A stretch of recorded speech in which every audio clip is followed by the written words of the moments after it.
We can't hide from that.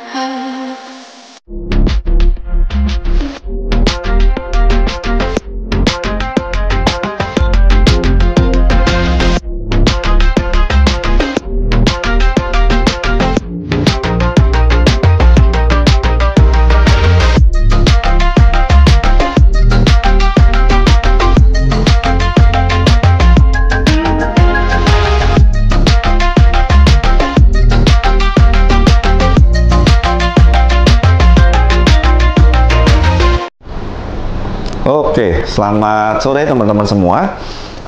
Saya ucapkan semoga semuanya dalam keadaan yang baik-baik, sehat-sehat, dan diberkati untuk semuanya, dan bless people semuanya juga.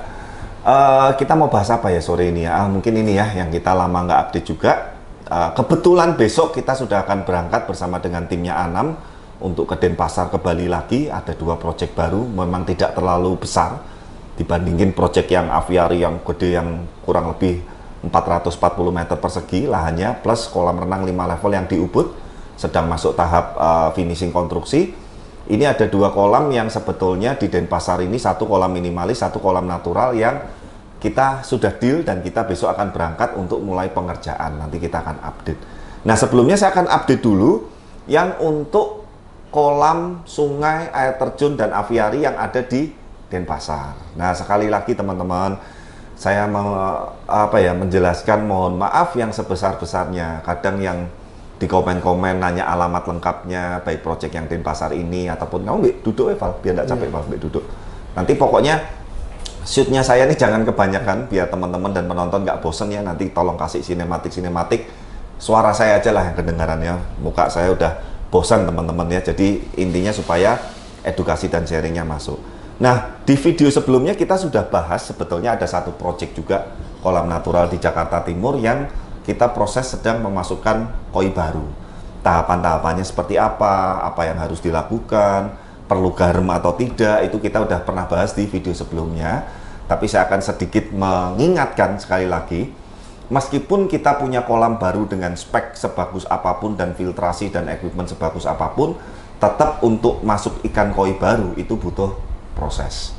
Nah, kebetulan di teras Ayung Denpasar ini kita memang kerjaannya cukup komplit ya. Yang pertama adalah air terjun yang tingginya 4 meter. Nanti tolong videonya air terjunnya mulai dari proses finishing sampai runningnya tolong ditampilkan. Kemudian ada sungai yang sekitar kurang lebih berkelok-kelok sekitar 16 meter.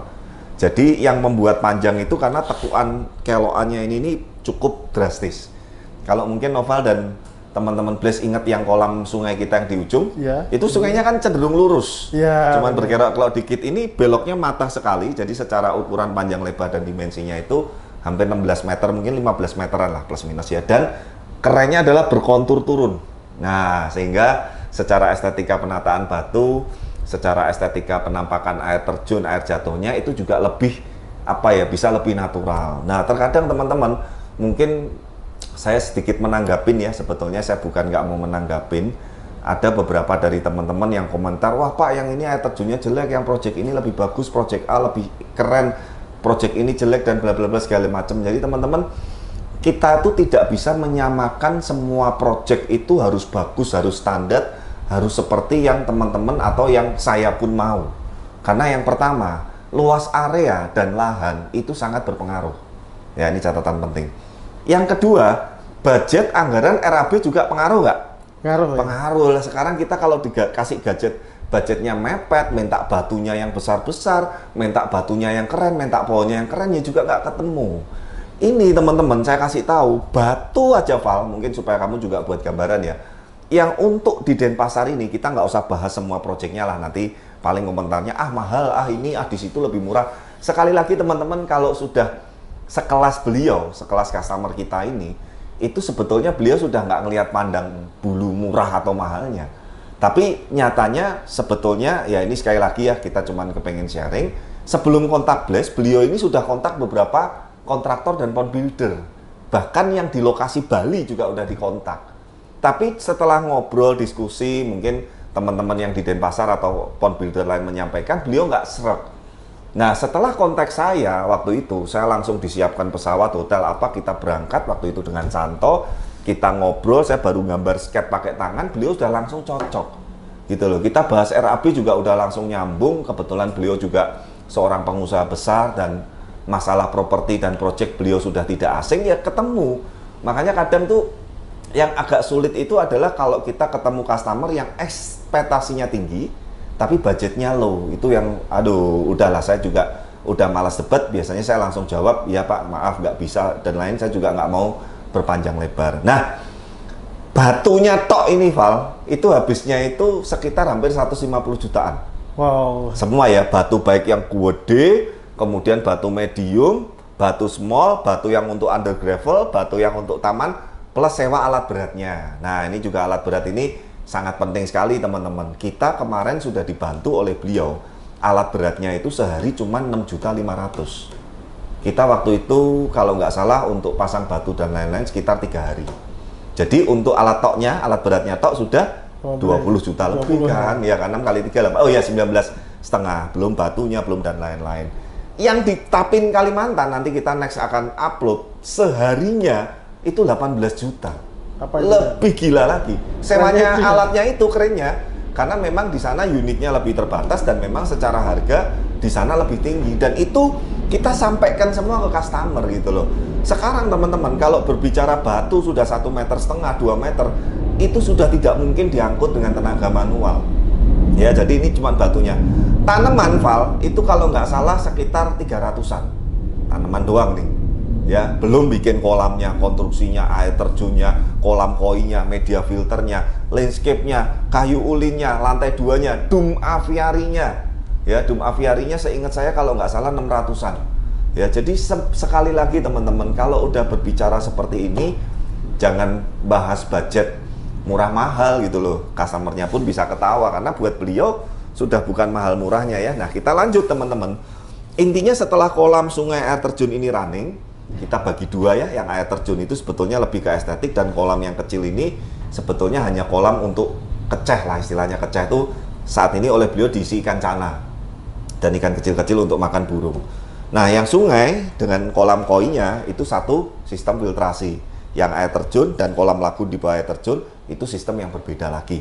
Ya, nanti kalau mungkin masih ada video-video proses pemipaannya begitu rumit sekali, saya bukan nggak mau menjelaskan, sangat sulit sekali untuk dijelaskan apalagi dipahami. Terkadang kita sesama pond builder aja belum tentu bisa mengerti bahwa kita punya settingan plumbing pipe, punya settingan pemipaan dan lain-lain, itu memang punya pakem yang berbeda-beda. Nah, singkat kata, prosesnya sudah kita lalui, air gunung diisi, di running, bakteri starter dikasih, kemudian clay mineral juga dikasih dan segala macam, kita baru kirim ikannya. Nah, koinya sendiri saat ini memang masih sangat-sangat kecil sekali teman-teman. Jadi ini baru sekitar 18 ekor, dan itu ukurannya pun ukuran medium yang 30 sampai 40 BU. Tapi sekarang mestinya sudah sangat mapan sekali. Nanti videonya saya kemarin juga sering dikirimin, diupdate oleh customer, dan customer ini juga sangat aktif sekali memposting di IG-nya, termasuk proyek yang baru ini termasuk referensi dari beliau. Jadi terima kasih sekali teman-teman. Saya cuma mau pesen buat teman-teman sesama pond builder, jika teman-teman mendapatkan project, beri dan buat yang terbaik sesuai dengan budgetnya. Saya yakin teman-teman itu akan nular, getok tularnya itu akan efeknya juga buat kita sendiri kok. Jangan ibaratnya dibuat asal-asalan, jangan dibuat kacau, karena itu ujung-ujungnya juga nanti akan mempersulit kita sendiri jangka panjangnya. Nah, setelah ikan koi masuk, air juga sudah makin bening, under gravelnya maupun sistem filtrasi konvensionalnya juga sudah mature. Ini yang lebih seru adalah kita masukin burung-burungnya. Nah, kebetulan memang untuk burung-burung kicau ini beliau ini tidak ambil dari Blessbird, memang rata-rata dari teman di beliau di Denpasar. Nah, seperti apa suasana masukin ikannya, kemudian ikan koinya di kolam sudah running, sekarang burung-burungnya seperti apa, interaksinya seperti apa, kita saksikan dulu melalui video berikut ini.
Nah itu ya teman-teman ya, jadi asik sekali. Jujur saya besok ke sana bersama dengan Anam, pasti saya akan mampir.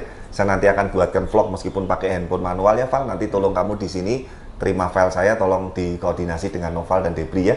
Jadi melalui video handphone aja karena memang nanti belum saatnya. Nanti Denpasar kalau udah waktu finishing, kamu nanti tak ajak juga Val. Ya yang untuk ngevlog yang project baru yang 2 ini sama kolam renang yang 5 level. Nah teman-teman intinya memang ini, kalau saya boleh ngomong jujur sekali lagi, bukan mau compare atau membandingkan ya. Saya setiap dipercaya oleh customer itu puji Tuhan sangat suka sekali. Tapi memang kadang beberapa lokasi project dan customer ini ada yang kita punya keterbatasan. Baik secara area, RAB, dan lain sebagainya. Nah untuk yang di Teras Ayung ini, waduh beliau ini supportnya saya bilang luar biasa. Kita minta belum waktunya aja sama beliau udah disiapin.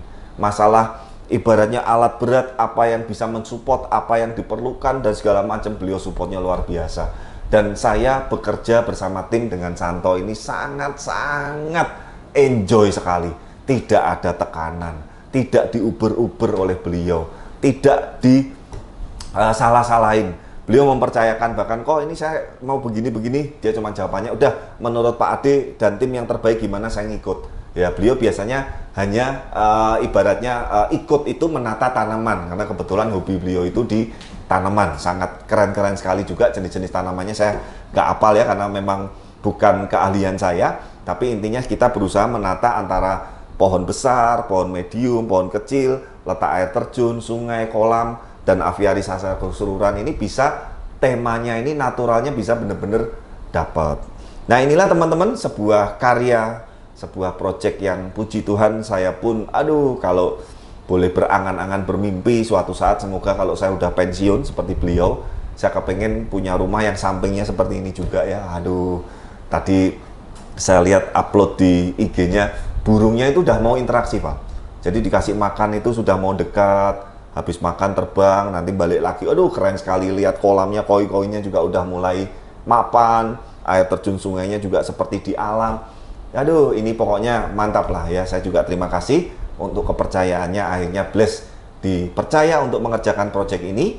Dan sekali lagi teman-teman terima kasih sekali untuk semua support dan dukungannya di tahun-tahun ini. Tahun depan kita udah masuk usia ke-15 ya, Bless Group 15 tahun kita berkecimpung di bidang air, koi, kolam, pond dan lain segala macam.